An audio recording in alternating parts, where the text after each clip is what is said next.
Congress party అంటేనే కుంభకోణాల party, కమిషన్ల party. Congress అవినీతికి కాదేది అనర్హం. తాజాగా జీవో 17 తెచ్చి కోడిగుడ్ల కుంభకోణానికి పాల్పడ్డ రేవంత్ సర్కార్. దాదాపు 600 కోట్ల కుంభకోణం ఇది.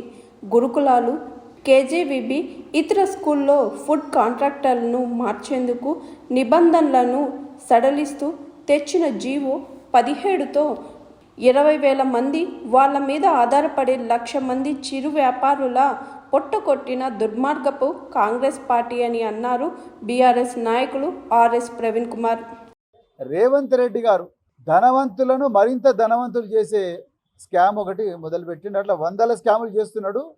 ఈరోజు తెలంగాణ ప్రజలకు నేను ఈ కోడిగుడ్ల కుంభకోణం గురించి చెప్పాలనుకుంటున్నా. రేవంత్ రెడ్డి చాలా జాగ్రత్తగా ప్లాన్ చేసి తెలంగాణ ప్రజల కళ్ళు కప్పి ఎన్నైతే కుంభకోణాలు చేస్తున్నాడో ఆ కుంభకోణాల్లో పేద బిడ్డల పొట్టగొట్టి కనీసం అంటే 20,000 మంది చిరు వ్యాపారులందరూ కూడా వాళ్ళు రోడ్ల మీద పడి ఏడుస్తూ ఉంటే ఇలా పెద్ద పెద్ద బడా వ్యాపారస్తులు, వాళ్ళ అధికార పార్టీకి చెందిన బడా నాయకులు వాళ్ళకే కాంట్రాక్ట్లు వచ్చేటట్టుగా జీవో నెంబర్ 17 తీసుకొచ్చిండు. దాని గురించి ఈరోజు తెలంగాణ ప్రజలకు వివరించాలని అనుకుంటున్నా. కాంగ్రెస్ పార్టీ అంటేనే కుంభకోణాల పార్టీ, కాంగ్రెస్ పార్టీ అంటేనే కమిషన్ల పార్టీ, కాంగ్రెస్ పార్టీ అంటేనే అక్రమ కేసులు పెట్టే పార్టీ, కాంగ్రెస్ పార్టీ అంటేనే ప్రశ్నించే వాళ్ళందరినీ జైలుకు పంపించే పార్టీ. ఇది కాంగ్రెస్ పార్టీ నైజం.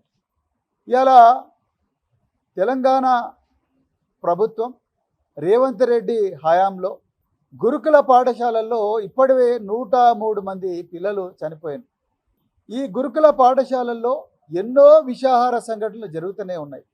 అది కరెక్ట్ చేయడం చేతగాక ఇంకొక కొత్త కుట్ర గురుకుల పాఠశాలను మాత్రమే కాదు, మొత్తం ప్రభుత్వ పాఠశాలలు, అంగన్వాడీలు, కేజీబీవీలు అన్ని పాఠశాలలను నిర్వీర్యం చేసి ఆ పాఠశాలల్లో ఉండే సంపద అంతా కూడా కేవలం వాళ్ళ పార్టీ బడా నాయకులకు దోచిపెట్టడానికే జీవో 17 తీసుకొచ్చిండు.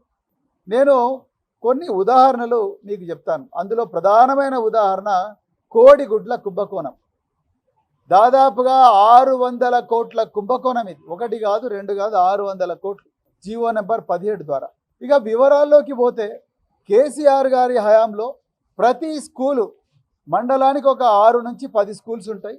ప్రతి స్కూలుకు కూడా కాంట్రాక్ట్లు ఉండేవాళ్ళు. అంటే స్కూలుకు బియ్యము, పప్పులు సివిల్ సప్లైస్ డిపార్ట్మెంట్ రేషన్ షాపుల ద్వారా, గోడౌన్ల ద్వారా సప్లై చేస్తే, నూనె కానీ, పాలు కానీ, కూరగాయలు కానీ, చికెన్ కానీ, మటన్ కానీ, మరి ముఖ్యంగా కోడిగుడ్లు కానీ, అదేవిధంగా మిగతా చక్కెర కానీ, పసుపు కానీ, కారం కానీ, ఇవన్నీ కూడా రకరకాల చిరు కాంట్రాక్ట్లు సప్లై చేసేవాళ్ళు. అంటే ఒక స్కూలుకు ఆధారంగా కనీసం అంటే 10 మంది చిరు కాంట్రాక్టర్లు బతికేవాళ్ళు.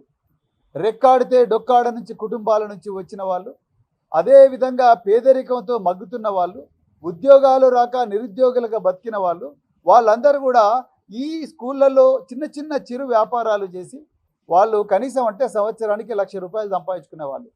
కానీ ఈరోజు రేవంత్ రెడ్డి పాలనలో ఆ పరిస్థితి లేదు. వీళ్ళందరూ కూడా రోడ్ల మీద పడ్డారు. తెలంగాణలో 20,000 మంది కాంట్రాక్టర్ల పొట్టగొట్టిండు రేవంత్ రెడ్డి. వాళ్ళంతా చిరు వ్యాపారులు. వాళ్ళు బడబడ మెగా కృష్ణారెడ్డి, సీఎం రమేష్, పొంగులేటి శ్రీనివాసరెడ్డి లాంటి కాంట్రాక్టర్లు కారు. చాలా చిన్నవాళ్ళు. వీళ్ళందరూ కూడా ఇప్పుడు తెలంగాణ భవన్, ఇలా పేద ప్రజలందరికీ కూడా తెలంగాణ భవన్ ఒక జనతా గ్యారేజీగా మారిన ఈ పరిస్థితి లోపల బాధలున్న ప్రతి ఒక్కరు కూడా తెలంగాణ భవన్కి వస్తున్నారు. ఇలా వీళ్ళ పొట్టగొట్టిండ్రు, వీళ్ళ రోడ్డు మీద పడ్డారు కాబట్టి వీళ్ళ తెలంగాణ భవన్కి వచ్చింది. Hi, this is Swathi. Like చేయండి, షేర్ చేయండి, కమెంట్ చేయండి అండ్ సబ్స్క్రైబ్ చేయండి GRTV. Hi, this is Monica. Please like, share and subscribe GRTV.